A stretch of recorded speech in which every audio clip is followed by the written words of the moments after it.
wedding dress mo. Ang ganda-ganda. Naku, alam mo, tingin ko bagay na bagay sa'yo yun. Pagsuot mo na. Talaga ba? Oo, excited na excited Simple lang na naman, ako pero para sa- maganda, no? Ang ganda.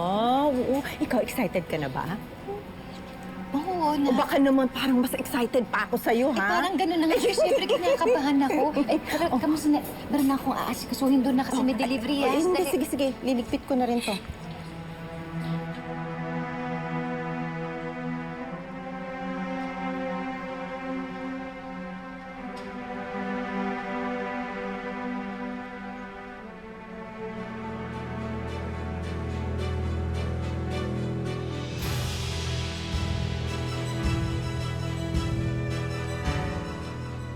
Totoo nga.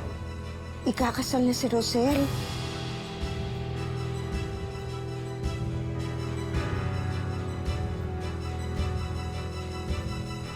Miss, may kailangan ka ba or may order ka ba dito sa store?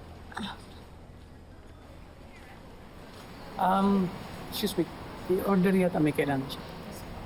Ay, hindi. Okay lang. Wala po. Sorry po. Okay lang. Miss, si Ma'am Rosel.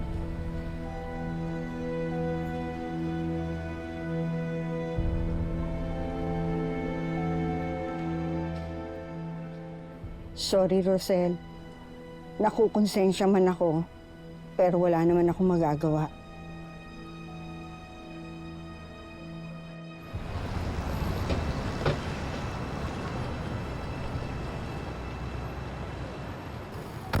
Anong balita?